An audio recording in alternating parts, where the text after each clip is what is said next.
Frazier, if he really started rapping like a month ago, like he brought the energy, he was hype, he was crazy. It's crazy. Lamont was conscious too. I just think he was for this stage, especially being an unsigned hype. That felt like not a love record, but it felt like he was talking to somebody. Like it didn't feel like the type of record that he should have did here. And Alabama just got swag, like Sunday seemed like a star type shit. So if I had to choose my two, don't do that. Don't do that. By the way, I love the analysis. I appreciate that. That was some real hip hop analysis. Let's give him a hand for that analysis. That's Scrub, by the way. Scrub's the genius. That was real analysis. CL. Yeah. Tell them a little bit about your platform first, real quick. You know what I'm saying? Let me give them a little education so they can use the platform to help their music. Yeah, so DigiWax with a music marketing platform to reach DJs as well as just fans and people in different ways. You know, everybody discovered the music in all these different ways. Obviously, the DJ still won, and we definitely do an awesome job of doing that. We have over 50,000 members around the world, and we've been doing it since 1998. So we've been blessed to be a part of it for that long, and moving forward, creating our own streaming platform and working with other streaming platforms and doing shows all over the world, whether it's here, South by Southwest, A3C coming up, or anything. We just try to, like you said, create a platform for artists to be seen, be heard, and forward your career no matter where you're at. If you're a beginner, if you're somebody that's established, we work with everybody, man. It doesn't matter if it's right now, I work with Wyclef. We also work with a lot of artists over Columbia, Young Blue, helping blow him up. Russ, who's a beast, out in New Jersey, who's a star. We worked with everybody, so, Tell them how do they get to your platform and how much it costs? Prices, they vary. But, sounds like an automobile. Yeah, listen, man, the price we can talk about. What you want to buy back, that's market price. Right. But nah, just hit me up, man.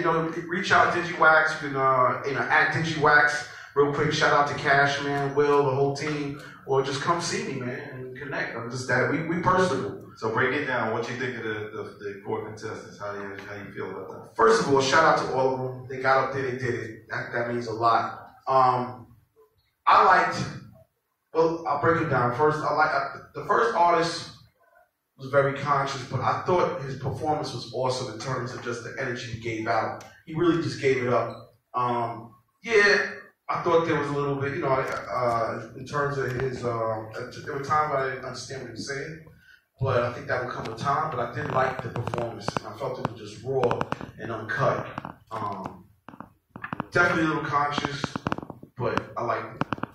Second artist, I really, really liked. I think if he did that last record and came up here and just started rapping, he just had a knack for entertainment. And you could build a lot from that. And I liked his swag. I think he just gave a great performance. I know he was out of breath, but he gave it up. Third artist was good. I felt like the energy was lacking a little bit. He had his own style. But, I felt like his energy was just lacking a little bit. Let's just being honest. And as far as the last artist, he definitely has been doing it from before. And I like his bounce. He seems like have a good poise on stage. Seemed like the video before. And if I had to choose, I wouldn't say it right now. Okay, all right. Nikki. What's up? Looking at Nassim Khalid. Incredible performance. I think that he's a great example of how important breathing and diction is with MCing. That you just can't get up there because you have the gift and you have the skill to entertain people. It's a craft. And so his lacking, the point that took off for me was his lack of control with his breath. And sometimes his diction was not clear enough for us to grasp how dope his lyrics were. Well, how's that working in the era of mumble music? They have their own thing. Find a lane. But even with mumble rappers, they know how to breathe, and they actually articulate the stuff that they're saying. It's just with an accent and a style that's different than what I like. Nick, can I piggyback on that real quick? Yeah. Just a quick exercise that works great. I've been around a lot of people in the industry for a long time. Running outside, running laps, and spitting your verse will help your performance greatly. That's just a piece of advice I want to have. When I was thinking about Nassim Khalifa, I kept saying that he's like Busta meets Pasta Noose. Like he had the energy of Busta, but he had the lyrical dexterity of Pasta Noose from a group called De La Soul. Big word. I'm nice like that. So then we have Frazier, who to me, without me knowing that he was a social media star, I kept looking at him and was like, yo, he's like the ball with lyrics. You know, little Duvall with lyrics. And I was like, oh, look at him. He can entertain us and still got some lines, which is dope. Stephon Lamont, great lyrics. Like Scruff was saying, I was like, who he singing to? And though I think he's dope and great lyrics, I didn't think that his performance was exciting. And all the OG is ready. He's nice. He's ready. And we were talking like who he reminds us of. I was like, he stands, but he raps like T.I. raps. He's like, what else is there to do in Alabama besides like rap? Hey, I'm from Alabama. There's a lot to do. Yeah, sure. So I just thought he was dope. Like he said, Rich the Kid, but A lot to do in Alabama, It was a joke. It was a joke. You see Africa Miranda sitting right there. She from Alabama. yeah, it's poison dope. So that was it. Let's give her a hand for that analysis. That was a great analysis. Very smart. We got Mr. Craig King. Craig King, tell the people, some of the people you work with, bro. So you know, I didn't want to just pop your collar, but you just tell them some of the people. Oh man. So Ludacris, Kanye, T.I., Mary, Brandy, Aaliyah. Kanye, Brandy, Mary. He produced and wrote those songs for him, and now he's a mogul. Let's give a hand for Craig King, y'all. Shit. So, first, let me speak on this rap plug thing too, since he did. Please do. That's what I meant to ask you. Please speak on just so you guys understand, the rap plug is a movement too. We just partnered with Comcast Universal NBC. They bought a piece of us, and we're about to take this hip hop culture to the next level. So if you guys happen to rap or whatever, definitely sign up. The source is family to us, so we act as a feeder back and forth. We all love each other. We partners. Yeah, we family partners, exactly. So bottom line is, it's like Angie's List meets LinkedIn for the hip hop community, the hip hop culture. So you build a profile on there, and we just all connect dots instead of all that fluff and all that in the world. Kind of, we like you, but we don't know. Like, we really communicate and we really build and we collaborate and we write together. We produce. It's a community, and it's from here to Africa to Japan to China, you name it. So, like I said, if you guys are interested in signing up, feel free to do it. It's free, so just jump in. And it's like hot stock. Get in now early. He's gonna be going. Preach, brother. So I didn't take the names. I've been over here whispering with my girl here about like, what did he say his name was? I'm the guy with the hearing. What did he say? But I can tell you about 1 to 4. Like number 4 was my favorite, just to be straight up. But I liked them all for different reasons. I just felt like he had the ball. He was on the court. He was ready to play right now, today. But I liked them all for various reasons. And the first cat, I really liked him too.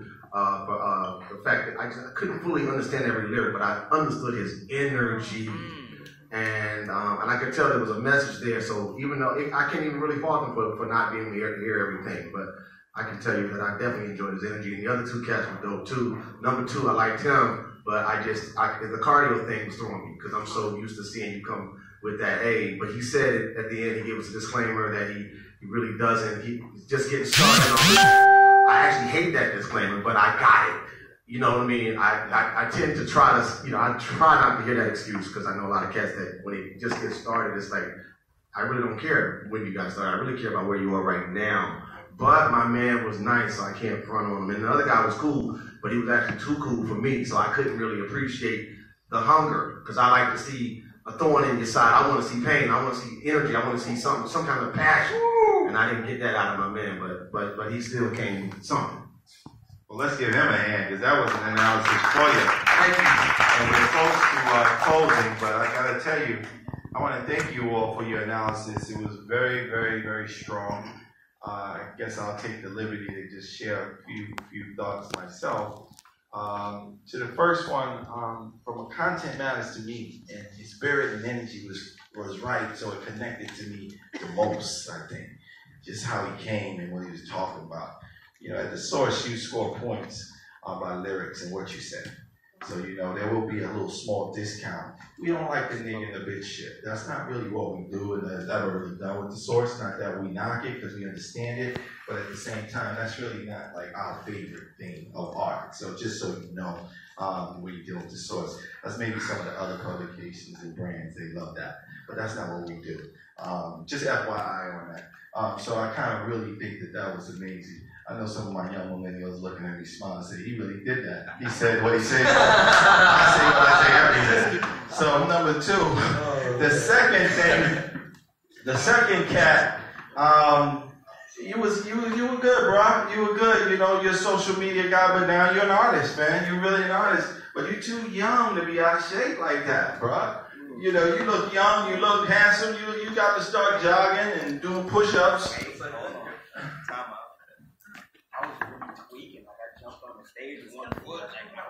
Oh, you did a lot. You did a lot, but it was one song. You know what I'm saying? It was one song. You did a lot, but it was one song. You're talking to a pro. You know what I'm saying? I don't want to start telling you. You know, I started with a guy named. Well, I didn't start with him, but I started out a guy named DMX. You know, he would jump all up and down, all up, and you come down and do 10 songs. And probably had some crack like 2 days earlier, and still did. So that's probably because he had an addiction. But it was great, right? So that's that. But I think you're still with dope, though. I still think you're with the. Tell the long down story, though. You got a story lined up with DMX? You gonna tell the DMX story lined up? I can't. Attorney-client. Quiet. Attorney-client. Google it! To the third cat, man. I love that, you know, LL Cool J loves lyrics and cool. I think perhaps it just was maybe the selection choice for the situation, but he was definitely talented. I think he's ready. I just think, you know, you got to know your forum, know your audience, know your station. You know, when you're on the A train, you can't do what you do on the Long Island Railroad. You know, on the train.